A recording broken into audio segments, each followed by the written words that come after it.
What's going on, Digital Wildcatters? Welcome to another week of BDE. We've got Chuck putting on for Dr. Pepper. Dr. Pepper is sponsoring Fuse, so now Chuck Trust is me, I'm a doctor. Chuck is very loyal to anyone that sponsors what we're doing. So Absolutely. if you want to get Chuck to our t-shirt, just sponsor Fuse. So there we go. Remember Animal House, the movie?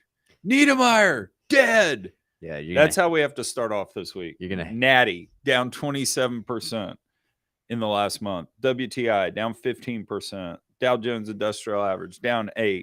NASDAQ down 9%. All the oil and gas indices are down about 15%. The world's going to hell. Everything's wrecked. Everything's wrecked. Yeah, I don't even understand what's going on in the market right now. I just get on Twitter and I see people posting screenshots of WTI dropping, and you start to get like the NAM flashbacks. You're like, oh shit, it's 2020 again. Well, I mean, at the end of the day, I mean, we printed a ton of money, right? I mean, what is the stat? It's something like 75% of all the dollars ever in circulation were printed over the last 2 years. Yeah. I mean, it's something ridiculous like that. And so, you know, when you go to that kind of party like I did last night, you're gonna be hungover like I am right now. I mean, that's pretty simple, it's a right? Great analogy. I think that's exactly what it is. Naval said this on Twitter, which I thought was pretty interesting. Tweet. He said, panic led to lockdowns. Lockdowns led to fiscal stimulus. Stimulus led to inflation. Inflation led to monetary tightening. Tightening leads to recession. The panic wasn't free and the bill's coming due. Yeah. I mean, that's essentially what you just said there, a little bit more. It's pretty eloquent. I mean, it's really sad that people don't understand. If governments deficit spend, they can only inflate themselves out of those deficits. And guess what inflation is? It's a tax on poor people, right? Yeah. I mean, and what it does, the other thing inflation does, is it props up assets. So if you're long salary and wages, you get hosed. If you're long assets, you make a lot of money. Yeah. Just real quick, Ronald in the chat said, greetings from Youngstown, Ohio. We were just in Ohio last week in Columbus. Had a great time in Ohio. I'd never been to Columbus before, and now I'm like super bullish on the city. It was a nice town. No, Columbus was very cool. So, you know, to summarize basically the economy, I mean, we're not the Federal Reserve chairman, so who knows, but it doesn't look good. Do you think the feds even know what's going on? I don't think the feds have any better of an idea than what we have. Yeah. Here. So tell me about what's going on with the Nord Stream pipeline over in I saw this morning that, don't know if it got punctured, if it's blown up. Yeah, something's happening over there. What's going on? So I saw that too. It basically looks like a giant has a straw and stuck it into the Baltic Sea and is blowing bubbles up. That's what it looks like right now. It's this big, huge thing. So I don't know what's going on with the Nord Stream. Is this terrorism? Is this the Russians just screwing with people? I don't know what the story is, but there's something going on because it is bubbling like there's no tomorrow in the Baltic Sea. Josh Young over on Twitter is running a poll. Let me pull this up real quick. This is an interesting poll. All right. The question was, who done it? Who damaged both the Nord Stream pipelines? And he's got a couple of options. You can either vote for Russia, Ukraine, U.S., or Oilfield Rando. Oilfield Rando is not an option. Okay. But so 26% just wanted to see the results, so they don't count. But 37% said the United States, 31% said Russia, 6% said Ukraine, and this is 1,500 votes. And you know, I mean, the thing is say what we want to about all the geopolitical stuff. If that gas does not get to Germany over this winter, people die. I mean, this is not, you know, well, I'm just what I'm really curious about this poll is, why do 37% of people, you know, roughly 500 to 600 people on this poll, think that the U.S. is the one that did it? Yeah. What would be the incentive for the U.S. to do it? So why would the U.S. do this? I mean, yeah. I I blame Trump. It's all Trump's fault. It's I don't Trump's know. fault. Yeah, no, I can't think of an incentive for why the United States would want to do it. I mean, I guess maybe if you totally believe hydrocarbons are the end of the planet, then eco-terrorism might do it just to, Yeah, but independency. look, environmental terrorism is a real thing. I mean, there are blog posts and podcasts about how to destroy infrastructure that deals with fossil fuels, but this is different. I mean, this is a big pipeline. I don't think that some amateurs could go about doing this. So don't I'd like to know people's rationale for voting United States in this. I mean, if anything, it seems like Russia would be the one that's incentivized to attack that pipeline. Right. But That does bring up kind of another thing I want to talk about real quick today. So Uniper, the big German electric company, basically they're the hydrocarbon generating company in Germany. So they've got coal plants, nuclear plants, natural gas fired plants. They've got a trading operation. They've got some natural gas storage. They had to get bailed out by the German government this summer to the tune of 15 billion euros. I think we even talked about it on BDE.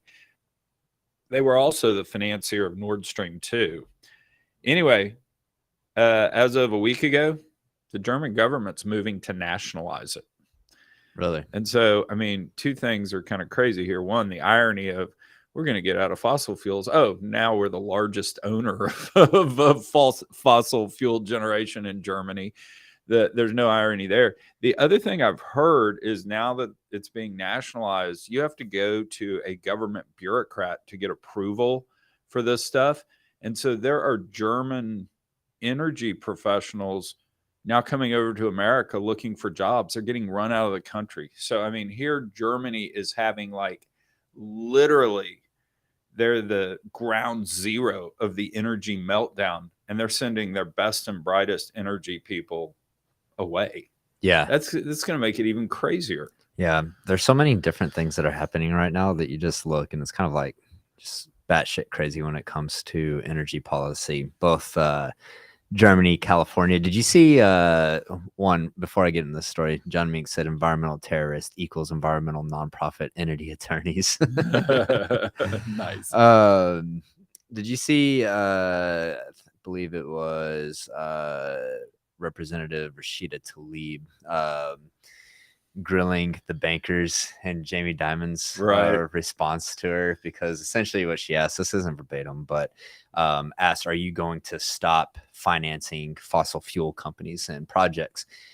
And she's like, I just need a simple yes or no. And Jamie Dimon was first, and Jamie's like, absolutely not. That would be the road to hell for Americans. And I was like, thank you for someone getting up and having a spine, not just sitting there and being gaslit by politicians. I mean, I don't understand how you can sit here and look at what's going on around the world and not think, hey, we need every available energy source to make sure that people have electricity, that they have a way to heat their home, that they have a way to produce food.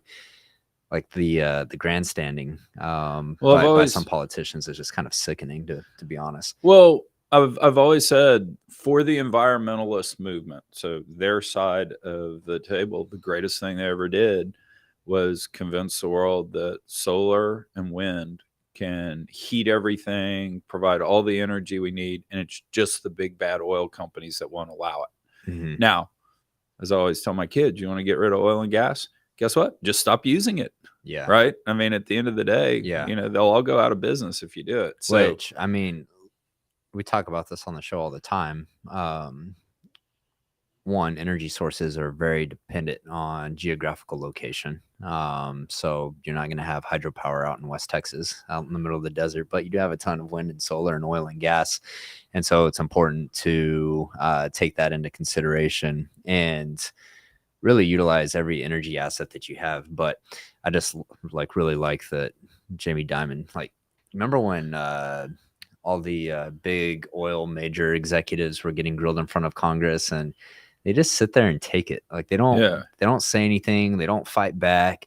they don't stand up for anything that they believe in, and it's just weak. It's weak leadership. It's just weak positioning. And so to see Jamie Dimon, maybe Jamie just has enough influence that Right. he can do whatever he wants. But just being realistic and being like, we're absolutely going to finance these things because Americans need energy, and if we don't, we lose our way of life. And so it's just nice and refreshing to see that case actually, has not been made by anybody that effectively enough, because at the end of the day, what you just said is hits the nail on the head, right? That energy is life. Yeah. I mean, you know, so what else? all What right, else do we have happening? So, you know me, I always like to just say, I told you so. So, Energy and Commerce Committee Chairman Frank Pallone, Congressman Pallone, has introduced legislation that's going to create an economic petroleum reserve. Basically, the Strategic Petroleum Reserve, anytime oil's under 60, it can buy. Anytime it goes above 90, it's going to sell. And it authorizes the Department of Energy to do that for 350 million barrels, so about half the SPR. And then all the profits off that will go to electrification projects. And the reason it's an I told you so is on the energy policy draft podcast I did, Rory Johnson, that was his idea. That actually the Strategic Petroleum Reserve should buy and sell to stabilize the market. He just thought if you could take some volatility out of the commodity price, that going forward, people could plan better, they could budget better, lead to cheaper energy costs, all that. That's actually a pretty interesting idea. So is that happening? No, it's been proposed. Oh, it's just proposed. It's been proposed. So we'll see what actually happens. But I mean, it kind of bugs me that the Energy and Commerce Committee chairman is from New Jersey, but that's a whole other story. It was funny on the podcast because we were talking about Rory's idea, and I was like, well, you know, Skilling's out of jail now. He could run it. do great. But anyway, no, it'll be interesting to see. I don't know if I don't know how many listeners we have from New Jersey, but I know we have some. So no offense if it was said with love. It's said with love. We love people from New Jersey. Quite frankly, people from New Jersey probably agree with us on that. If they're tuning in, if they're tuning into this, the one other story that I found interesting this week, Sarah Stogner, former Republican candidate for railroad commissioner, has come out and endorsed Luke Warford, the Democrat. Really? I didn't see that. Yeah. You know, Luke was at our office, and he gets a lot of flack on Twitter, you know, being Democrat and liberal. And, you know, politics aside, he seemed like a pretty cool cat, although he did wear round-toe boots. And so, but he made it. You just damned him to. He said, he's like, I'm a city boy. And I was like, all right, as long as you admit it. So you have some, you know, he knows who he is. But anyways, I mean, he came on the podcast. That's why I was here, because he came on my podcast, and, you know, look, he's bright, he's smart. I think at the end of the day, the railroad commissioner, yes, it's the regulatory body for the oil and gas business, but at the end of the day, you have to enforce the laws by a Republican House and Senate, signed by a Republican governor. So at the end of the day, the Democrat, even if an AOC like Democrat got into that position, they really couldn't do a lot. The commission is 3 people. There are 2 other Republicans. Yeah. So all it really is a bully pulpit. Yeah. I've never really understood why there's any political affiliation with the regulatory body for oil and gas in the first place.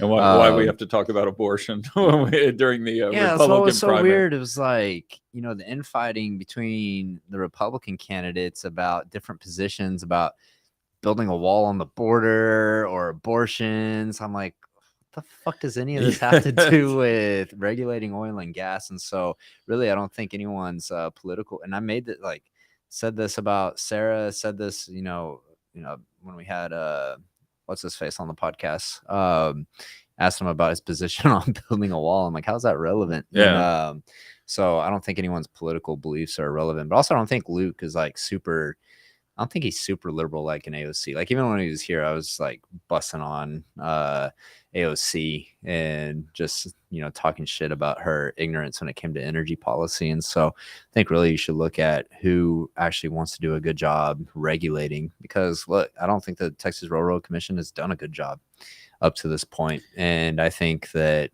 we need some fresh ideas in the Railroad Commission and ERCOT, and really look at what we're doing. Well, I'm the resident libertarian here at Digital Wildcatters. If we do not do a good job at the Railroad Commission regulating oil and gas, guess who's going to do it? The EPA. Yeah. And Washington, D.C. is never better. Yeah. That's never the answer to any solution. I don't know how you're going to claim the title for resident in-house libertarian. I'm 100% confident I'm more libertarian than you, but we'll argue about that some other time. So CM, well, I don't even know how to say your name. We're going to call you CM Watts.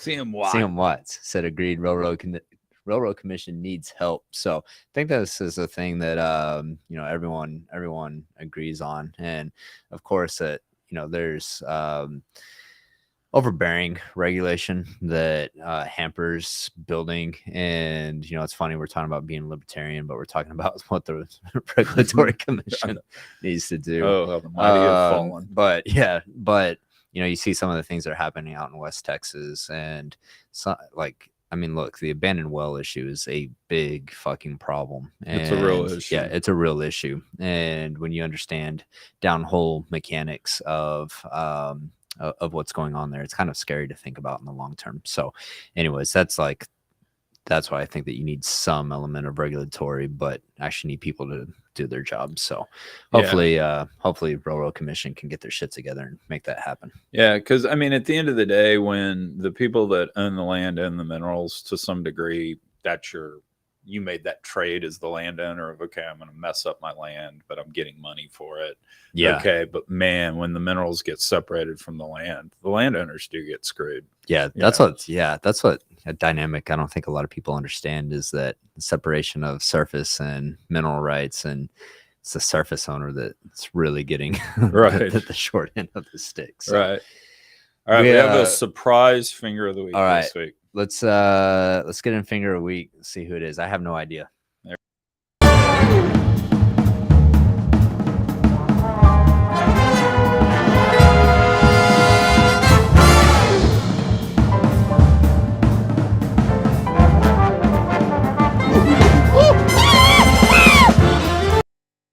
Okay, so last week's podcast, I had the Energy 101 gang, because Misty, Jules, Sydney, and Julie are doing this podcast, Energy 101. They'll ask the dumb questions. So they came on the podcast and we were chatting. They actually turned the tables on me. It turned into their podcast. Yeah. They were asking me questions. Fessed up some very embarrassing things from high school. But anyway, so as I walked in this morning, I'm like, all right, who's finger of the week? It was unanimous for him. I'm like, Adam Levine. Really? You know what's up with him, right? Have you heard all this? No, I want to be very clear. I do not give a shit about Adam Levine or anything that's happening. I've just seen some memes. You know me. I'm very up to date with meme culture. And so I've seen all the memes with like some screenshots of him, sending some DMs like, go fuck that body or something like that. But other than that, have no context. I don't care. You nailed it. You have the finger of the week. He and his wife have 2 children and a third one on the way, and he's sliding up into DMs of all sorts of people he shouldn't be. So, and about 20 women so far have come out, and it's not just, hey, how you doing? A little bit flirty. It supposedly pushes the limit on. I just don't understand how anyone gets like, I don't care about anyone else's life that much. Like, I don't understand how this is national news. That sounds like that's something between Adam, his wife, and those women. Like, I don't give a shit. We're talking about pipelines being blown up, people running out of energy and food, and like the rest of the world's talking about Adam. Like, I don't even know who he is. I don't even know what he does. That's how like disconnected I am from this story. So. Maroon 5 lead singer. All right, I can't name one. Sugar. All right. Yeah. I was gonna say I can't name one Maroon 5 song, but I do know that one. So Yeah. at least I have some Calling on contact. the telephone. Yeah. Literally had I no have 3 idea who he kids. was That's until he all I started know. getting memed. So all right. Good finger of the week, I guess. If They the were rest of very the adamant. office said that he needed to be finger of the week, he's finger of the week. What do we got in news? Oh, before we wrap this up, Fuse 2022 is happening October 26th, 27th. If you haven't grabbed a ticket, grab it. Price keeps going up. If you miss the $500 tickets, they've gone up to $750 and they go up to $999 before the event. So hope to see you guys there. If you are a startup student or if you are in between jobs looking for your next gig, hit me up and I will get you a discounted ticket. We have discounts available for Can we those call groups. that the Chuck Yates ticket? The Chuck Yates The ticket. Chuck Yates ticket. If you're in between gigs, I like it. So appreciate y'all tuning in today. We will be back next week, Tuesday, 10:30 a.m. Central Time. Appreciate y'all tuning in.